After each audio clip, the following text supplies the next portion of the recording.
See if that works. Thanks, Lena.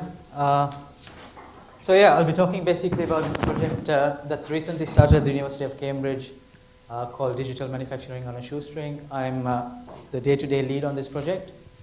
I'm a senior researcher there. And this is in collaboration with all the guys you see at the bottom there. It is within the Institute for Manufacturing. There's a stall number 25 out there if you want further details about some of the other activities that go on. I think I disappeared, but anyway. It's also joined with the University of Nottingham and funded by the PSRC. So this is not just for this particular project, but it's a theme that cuts across the entire IFM. The motivation for our work is basically that a vast majority of UK businesses are SMEs, a large percentage of them, in fact, are SMEs, and there's, however, a slow take-up of digital technologies by SME manufacturers. This is despite the dramatic growth in digital technologies in the commercial space outside of the industrial sector. And we are especially motivated by the fact that there's now an increased availability of free technologies, but also low-cost, off-the-shelf technologies that we can use.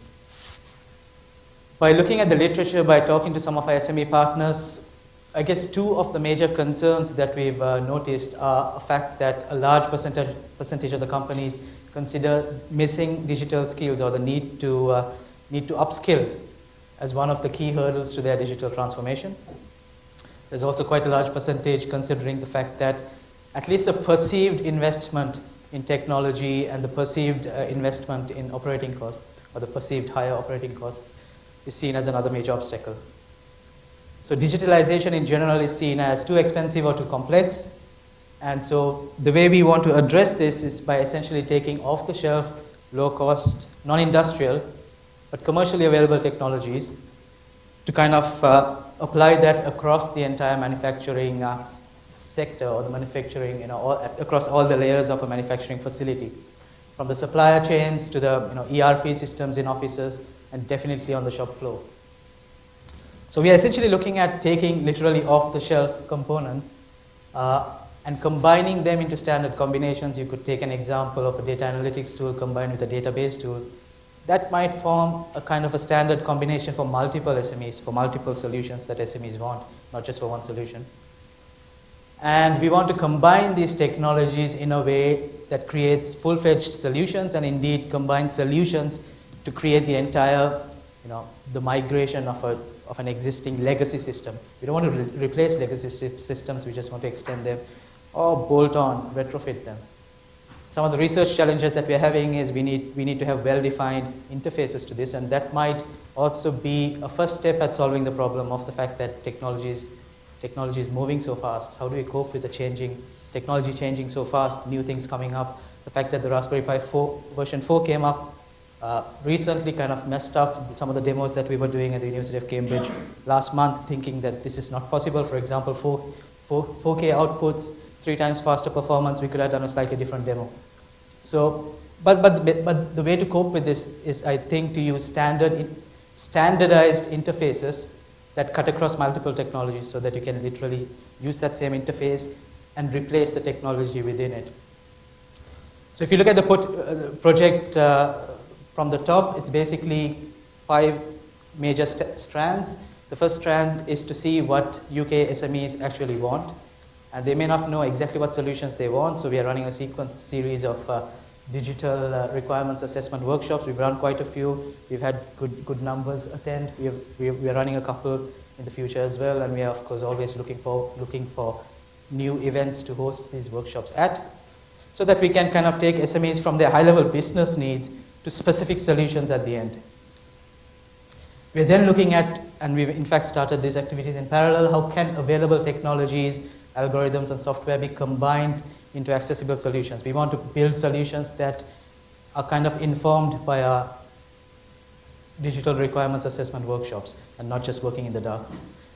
Then we want to go into a step-by-step integration approach, which is basically going from the high-level business needs. You know what solutions you want for that particular SME.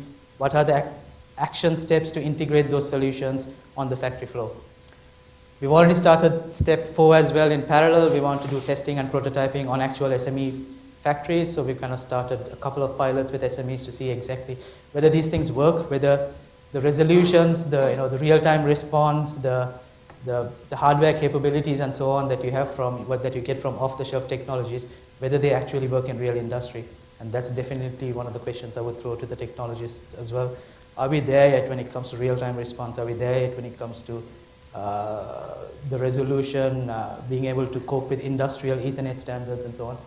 So that exercise gives us kind of that insight. And of course, engagement and dissemination into a larger fleet of SMEs based on the insights that we gain. So if you look at the first stage, we've kind of come up with a catalog of potential solutions based on talking to SME partners, but more based on reading the literature, reading white papers, and so on, to see what kind of technological solutions might SMEs want. We've come up with a list of 72, cut it down to 50, and kind of the list keeps getting refined. But this is the list that we use in some of our requirements gathering workshops. For example, real-time tracking of jobs. We kind of got a description of what each of these 50 solutions mean. Capacity monitoring, planning and scheduling solutions, and so on. And the point of the workshops is to actually come up with a prioritized list of this catalog so that we understand what SMEs actually are kind of tending towards. For example, the studies that we've done so far with maybe 100 odd SMEs, and like I said, 5 workshops are coming up as well, and we'll continue these workshops for the duration of, I guess, the 3 years. But at one point we need to cut it off and kind of do the research based on the results that we've received until, let's say, September. But the workshops will continue. So for example, we've seen that real-time tracking of jobs, capacity monitoring, digitized work instructions, automated scheduling and planning, some of the key requirements, some of the top priorities for the SMEs that we've dealt with. We also have a list of what is nice to have. And those lists are roughly consistent. So 70% of the solutions seem to overlap between the two lists. There's about 30% that doesn't. And this is published and it can be read. It should appear in at this conference later this year. But you can also go to the stall and see ask them for the website where this data should be published on an ongoing basis. So why do we need these solutions? Well, once we find the solutions, we want to come up with an approach or an architecture, if you like, to put these solutions together in an incremental manner. We want to basically take solutions, slap them onto legacy systems for an SME depending on exactly what solutions the SME wants. So for example, an SME requires solution 1, which is the condition monitoring of equipment. They decide that the second solution that they want to incrementally add is a real-time tracking of jobs, solution 2, which uses some information from solution 1, which in this case is the state of equipment. You keep on incrementally adding solutions on top of the previously added solutions, which are in turn on top of a legacy system. This is a very high-level description. I mean, of course, we've worked on the details, but I won't have time to get into the details. For example, you add solution 3, automated job scheduling, which uses tracking data. You add predictive maintenance on top of it, which provides expected interruptions to this automated planning and scheduling tool, which kind of can plan based on what might fail in the next week based on how the tools are going at the moment. Of course, to do predictive maintenance, you need condition data, you need information about the current jobs, which might be information that is used from some of the other solutions that the SME has decided to slap on. So I'll go through some of the demos that we've done. We've demonstrated all of these last week, and there should be videos available on YouTube soon. You could probably ask these guys when it's to notify you if you're interested. So the point of these demonstrators, which are done at the University of Cambridge, but with the expectation to move them on to industry, and indeed we have started moving them on to our industrial SME partners, is to trial the Shoestring solutions architecture, to start addressing some of the SME priorities, and especially testing off-the-shelf technologies to see what their limits are, trying to push them to the limits. This one, for example, uses off-the-shelf vision technologies to be able to detect moving QR codes. Well, actually, initially it was moving QR codes, but the Raspberry Pi wasn't good enough to handle that. But with the latest version, which just came out, maybe that's an option, which is kind of annoying as well, the fact that technology is moving so fast. We thought it was not possible at a low cost, but now it probably is possible because the Raspberry Pi is 3 times faster. And so, for example, we've got an interactive fabrication and control of a CNC mill, where you basically draw the milling pattern. Thanks. Basically, you draw the pattern that you want to mill. That pattern is beautified on a tablet. It's converted into G code, sent to the mill, and the mill starts milling it for you. That's a basic version of an inventory system where you detect QR codes rather than RFID codes, which are a bit more expensive. So QR is cheaper, but you lose something. question is, are there useful use cases for our industrial partners? There's an AR system where you basically point your phone at your machines, your CNC machines and so on, and it gives you a little flag about the current status of each of those machines. You can imagine bearing that on Google Glasses as well. We've got a 3D printing demo where the 3D printer itself is not low cost, but the point is that the bolt-ons, we're assuming the 3D printer is already at an SME site, but the bolt-ons are low cost. It's a Raspberry Pi camera and so on, open source libraries. Which is this demo is basically for commanding a 3D printer using a tablet, and you also see the sensor readings on the tablet itself, and yeah, you can start the printing process. This is a voice-activated turntable, a tool-changing rack, which is connected to a PLC. The PLC is not low cost, but the PLCs presumably will already be in industry.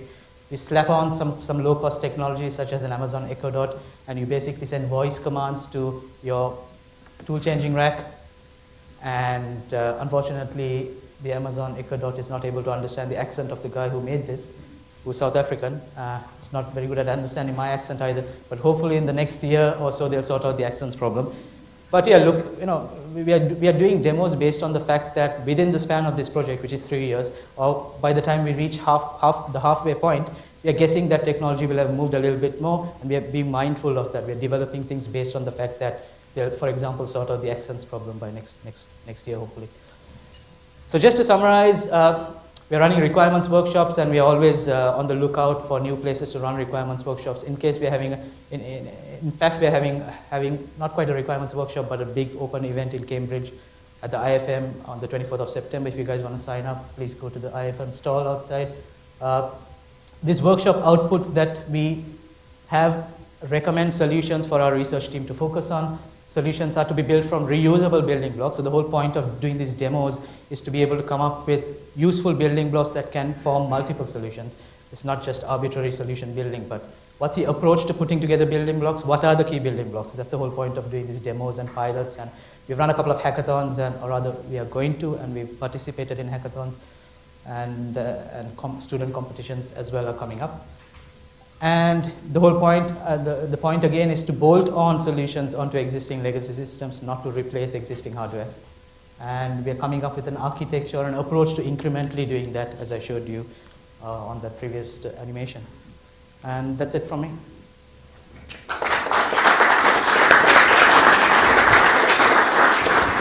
Thank you. Thank you very much.